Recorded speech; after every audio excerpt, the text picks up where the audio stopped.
And welcome back, everyone. Welcome back to another week, another edition of the Sparkling Tuna Cup number 38. It's been a long time coming, as we did put our events on a bit of a hiatus over the past couple weeks because of ESL Masters and the ESL Masters qualifiers and the B stream and the main event, and that was a lot. There was a lot going on, so it's been a hot minute. Been a while since we've had our events, but yesterday we had GPO, Grand Platypus Open, and today we have Sparkling Tuna Cup. And spawning in the bottom left-hand corner of Hecate, we have the Ukrainian Protoss player, the red Protoss, representing CSL Esports. It is Rostok.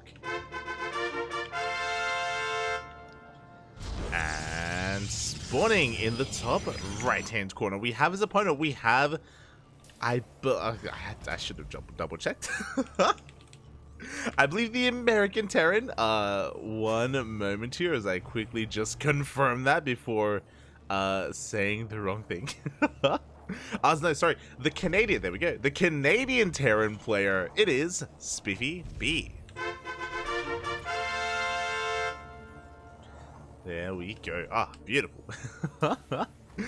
So, yeah, a special shout out here to SpiffyBee as well. I believe it is his debut, his first time competing in the Sparkling Tuna Cup, and not just that, first time competing, and a big reason for that is because it is 4 AM. I believe he did say it was 4 AM over in the land of Canada where he is, and I always appreciate it. I always appreciate the passion here when it comes to the NA players.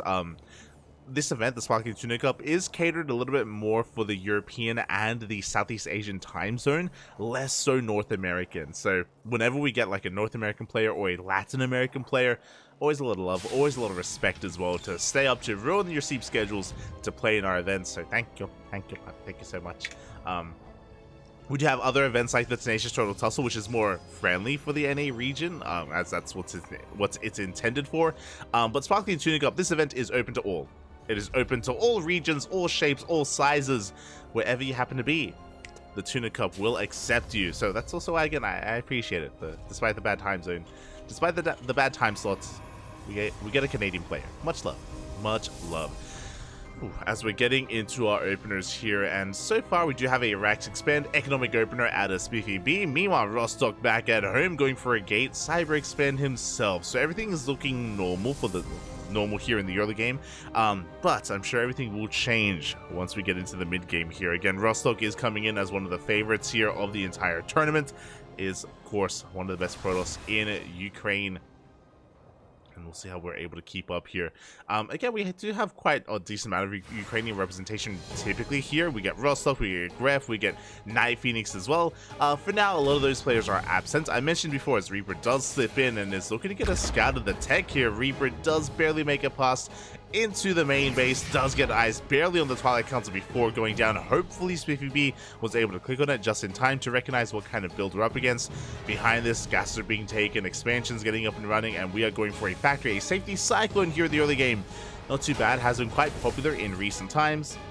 Has been quite popular here as we do get into the swing of things.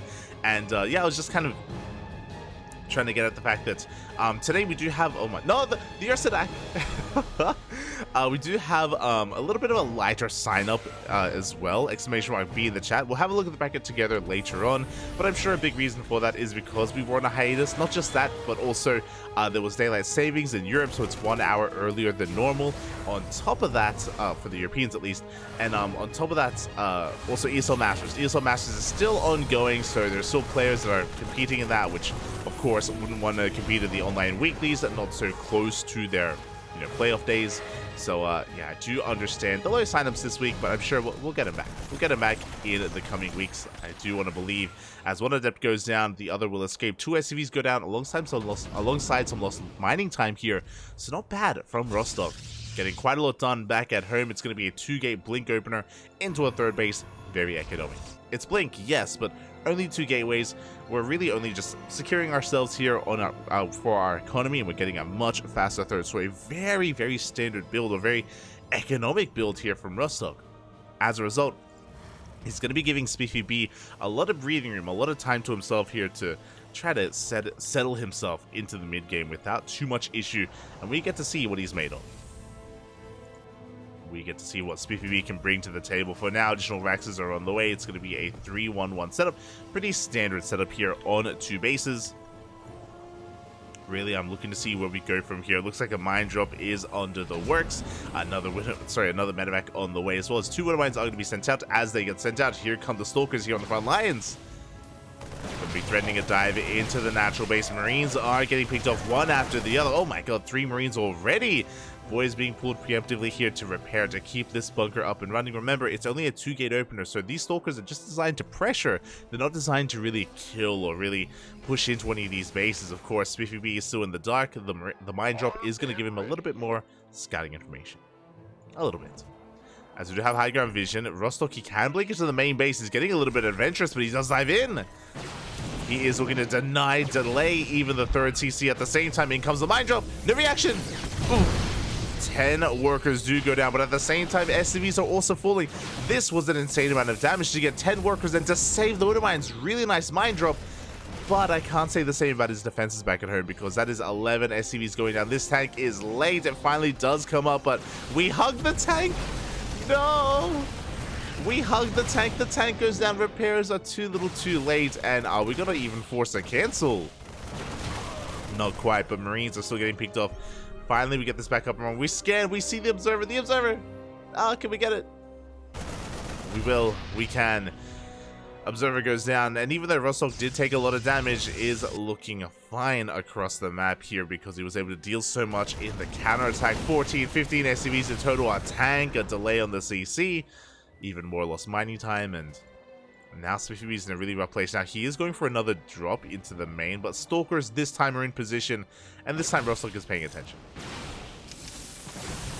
Boys are being pulled. The widow mines are going to get cleaned up. The medevac itself also under fire. We have a blink, and we do take down the medevac in the end. Ay, ay, ay. Oh, and things are looking a little bit dire here for SpiffyBee. I think he's going to be able to hit his stim timing, that is true, but his tank count has been hindered because of his dead workers. He doesn't have the economy to sustain tank production here, as he has very limited gas available. Yeah, it's, we got to commit. We just got to send it. We still have the 3rd CC on the way, so to be fair, we can still try and get back into this economically, but SpiffyBee, he's down to 39 SCVs. Every single stim hurts as well. We have a 4th base on the way. Rostok looking to pop off. And we scan up the ramp. We see a Colossus charge. That's waiting for him here. And we can't push into this. We're going to try, but we just cannot. Not here, not anymore. We dive on forward. We take down one of the medevacs. And we're going to take down the 2nd medevac as well with a blink. Ooh, just barely. Again, behind this, Rostok just really settling into his economy. 2nd Colossus is on the way. We're pushing across the map. What do we have to defend? We have no tanks, no bunkers. We have Marines. Ah, but they're so fragile. The man with gun, not like this. We're being forced all the way back into the natural base. A couple of Marauders are coming out as well. The Zealots are just having their way with this army. Force field is thrown down. GG gets called, and Rostok will take game number 1. GG. A solid game there out of Rostok. I mean, I say a solid game. There was, of course, a really good moment where the mine drop came in. You know, that was a big win for SpiffyBee, but unfortunately, he just wasn't in position in his main base. He didn't have a tank at the time. The tank was delayed. Did take note of that. Tank was delayed. Just wasn't in position for a blink into the main. That was something he was woefully underprepared for. He was hoping for maybe a push towards the natural. Not ready for anything in the main base, and things very quickly snowballed out of control. And with that, Rostok does take the first game. It's a best of 3. We can, of course, come back. We can pull off a miracle comeback here and even force the ace match. That's personally what I want. But it's up to our players. It is up to SpiffyBee. Let's go. Beautiful. As we get into this, good morning. A special shout out to everyone in the chat, of course, as well. Werehug, our first quacker. Quack, or wolf. If you understand that a little bit better. I see Eitri in the chat, Soundo, Babyling, Marauder. It's Marauder, but maybe a little bit feline. I appreciate it. Complete Noob in the chat as well. Oh, complete, Babby, complete. Psychons as well. Welcome. Hope everyone is enjoying this. This was ARJ Skater. It's been a while, Bobby. It's been a while. But here we go. We're getting into game 2 and spawning in the top left-hand corner of Site Delta. We have our Ukrainian Protoss representing CSO Esports. It is Rostok.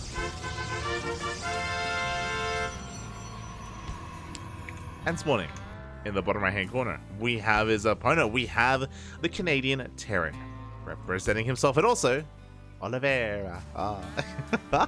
It is SpiffyBee. We go again. A bit of a rougher start here in the previous game number 1, but we'll see if we can really just get into the swing of things here in game number 2. I think what's most worrisome about game 1 is that Rostok wasn't really aggressive. If you remember, he went for a 2-gate blink into a third base. He didn't really have too many stalkers, you know, he didn't rush into a warp prism to reinforce across the map. No, he was just applying some light pressure, and he was able to deal a devastating amount of damage, and that is worrisome, especially if Rostok does decide to throw down more than 2 gates. I'm talking 3, maybe even 4 gateways on 2 bases. And mate, Rostok, he can pop off. Oh, meanwhile, hello there. SCV's moving up. We do go for a double gas opener instead of a rack expand, so we can go for a proxy. And there it is, right next to our lovely tuna, Tony the tuna. I don't know what his name is. Is it Tony? I don't. Dongwon the tuna. We have our second racks, so it is going to be a 2 racks opener. Reactor back at home. Interesting choice here. Okay, so really curious to see how this does turn out. No, Rostok is checking. He's checking up the ramp. He's probably reading a proxy Stargate, and he does come across the racks here at the tuna location. Not like this, as the SCV is going to go down. This racks will not complete because we went reactor first. There is no way to save this. There is no Reaper. There's no Marine. There is nothing. And do we send out another SCV? We do not. That is a cancel. As a cancel here on the proxy. Back at home, factory is throwing down second racks as well. Because we throw down the second racks, this is looking like a 1 base all in. 1 base all in out of SpiffyBee. We are not expanding, not anymore. It's all or nothing for the Terran. Back at home, Rostok, he's just going to be chilling, throwing down his shield batteries. Soon to throw down his tech as well behind the mineral line, looking like a Twilight Council once again. Stargate isn't out of the question, but because it's so far back here, it should be a Twilight Council from our Protoss. So far, shield batteries are being thrown down. Stalkers are getting in position. Our tech of choice we have up. We're getting there. Once we get the resources for it. Once we get the gas for it. As back at home, it is going to be a 2-1-1. I'm imagining, yep, there we go, starport on the way. No natural base. We mentioned before that this was going to be an all-in, and good read here out of Rostok. He hasn't seen much, I'll be honest. Hasn't seen much at all, but he's going for a robo first. A robo opener. Not a Twilight Council, not a Stargate. Now, what does this mean? This is very defensive. With a fast robo, you can get into fast Immortal production. You can get into fast Colossus as well. The downside of this opener, this build from Rostok, is you lack map control. You don't get Blink Stalkers. You don't get Phoenixes, which means you can't really shut down drops, but you can shut down ground-based pushes. And here we go. Reapers, they dive into the main base. 4 Reapers in total. We're going to get some probes. 1 probe goes down. So far only 1 worker here. The Sim City's too good. The Reapers, they can't get in. Oh my god, they're trapped. There's no way out, and every single Reaper goes down. The Sim City here for Rostok just reading SpiffyBee like a book. And every Reaper went down for 1 probe. So I have to correct myself. I said probes are going to be going down. No. Probe is going down. Feels bad, man. Oh, as Rostok shuts SpiffyBee down. Meanwhile, we're going for a late... Oh, this is such a late expansion. CC here at the natural base after the 2-1-1 setup. And this is still committed. This may not be all in anymore, but it's pretty much all in. Like, this has to deal damage. The Stalkers, they come in. Blink is not done. They get 1 Cyclone. But this drop, this stim timing needs to get damage done. If it doesn't, then SpiffyBee will just be behind and stay behind, and it will be an insanely hard trek here up the hill that he has kind of dug himself in. As here we go, the drop is moving out. Meanwhile, we were talking about the defensive advantage here of going for a robo opener. We already have 1 Immortal. We have the Bay on the way soon. Fast Colossus.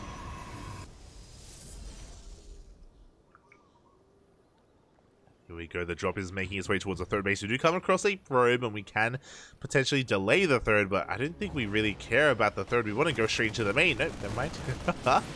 We will be looking to shut down that worker. We go straight for the pylon as well. As the medevac drop is going to get the hell out of here. Oh. Yeah, Stalkers coming in from every which angle, and this drop is going to be able to unload, but we can focus down the medevac. Everything will fall. And that is what we were working up towards, that we were building up towards. Observer comes in. Finally, we get our expansion here on the low ground, but as SpiffyBee is taking his natural base, we have Rostok taking his third. We already have, I believe, yeah, we already have one Colossus. We have a second Colossus on the way. Extentoma Lance in production as well. Rostok just getting into his build here. Now again, as we mentioned, because there's no Twilight Council and no Stargate, like this army is lacking in maneuverability. It's not very versatile, but we're getting there. There it is. We do have a Twilight Council on the way. This should be for either Blink or Charge. I would assume Blink here to catch up and to be able to, again, be more flexible and keep up with drop play from the opponent. As SpiffyBee is pushing out. Got a Cyclone, Marauder, a couple of Marines as well. Doing everything we can here to find some damage even. Rostok though waiting with his two Colossi. And we just do not have much left. We get eyes on the army, and this is go time for Rostok. Extentoma Lance is about to kick in. Cyclone will fall. SpiffyBee is gonna get the hell out of here. Back at home, he's building up his tank count. Still being active with his drops. Again, there is no Blink. We're going straight for Charge, not Blink. So we're going to have a very powerful ground-based army. And what this tells me is that Rostok, he wants to dive. This tells me he wants to dive. He wants to potentially push into this natural as well. Say that two forges are thrown down. Drop comes into the third base. Probes are falling. The Colossi are in position. Medevac drop gonna be forced out into the dead space. And again, because there's no Blink and there's no anti-air, like, the Medevacs are gonna be able to live. They're gonna be able to stay here for quite some time and come back in whenever they see an opportune moment. So, not quite yet, but soon. As Rostok is pushing. Now, back at home, there is a wall that's soon to be upon us. No bunker, but we do fully wall off. We have a couple of Vikings, we got a tank, we got a third CC on the way. SpiffyBee, you know, he's thinking further ahead. He's looking to try to macro out of this. And Rostok does pull back. Oh. Rostok does pull back, and SpiffyBee losing confidence there, and it was a dire position. He's like, mate, I can't fight against this. I don't blame him. GG, well played. I understand. And Rostok will be taking the series 2-0, advancing on to the next round.